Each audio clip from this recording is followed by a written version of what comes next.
শান্ত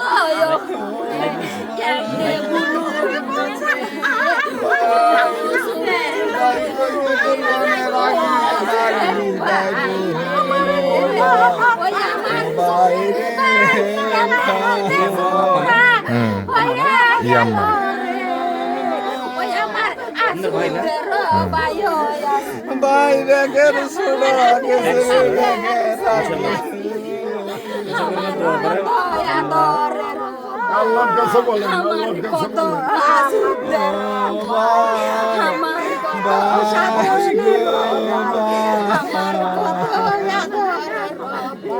আমরা তার মা, তার বোন, তার ভাই এখানে একটা শোকের মাধ্যম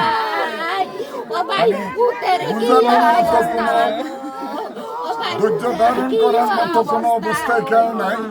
একটা শোকের মতো সবাই তাদের একমাত্র ভাইকে হারাইছে, মা তার ছেলেকে হারাইছে। সকালবেলা তাদের সাথে কথা হয়েছে, কিন্তু এইভাবে মিসাইলের আঘাতে তার মৃত্যু হবে এটা আমরা কল্পনাও করি নাই।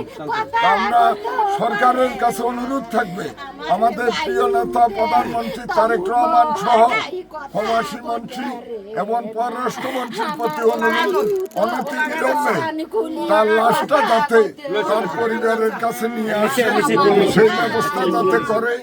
পাশাপাশি এই পরিবার দেখেন একটা ভালো ঘর তাদের নাই, আর্থিকভাবে তারা অত্যন্ত দুরবস্থার ভিতরে আছে।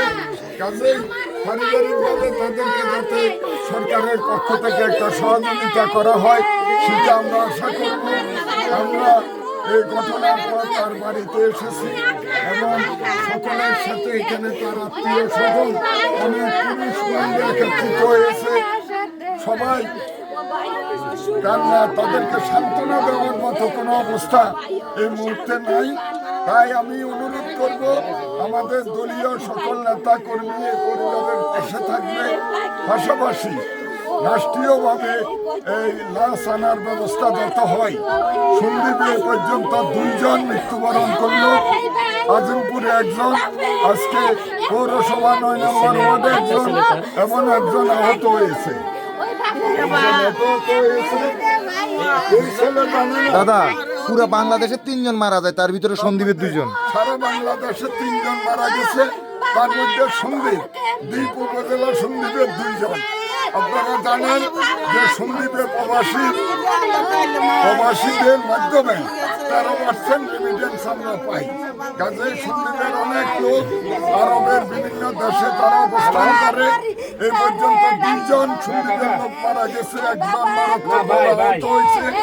আমরা আশা করব সরকার যাতে একটা ভালো দৃষ্টি মাধ্যমে আমাদের এই কুয়েতের জায়েদের লাশ যাতে সন্দীপে প্রেরণ করে এবং মা বাবার কাছে পাঠিয়ে দেয় এই ব্যবস্থাটি করার জন্য। পরিশেষে আমি সকল বিদেশি যারা সন্দীপের আরব দেশে বিভিন্ন জায়গায় কর্মরত আছেন, আপনাদের প্রতি অনুরোধ, এই পর্যন্ত সন্দীপে 2 জন মারা গেছে। আপনারা একটু আপনাদের কার্যক্রম সীমিত করবেন এবং সেফ সাইডে সকলকে থাকার জন্য আমি অনুরোধ করব।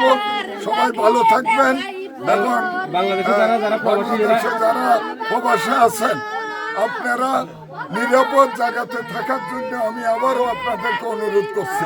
বাঙালির একটা অভ্যাস আছে, কাজ শেষ সবাই মার্কেটে চলে আসে। মার্কেটে ভিড় করার কোনো প্রয়োজন নাই।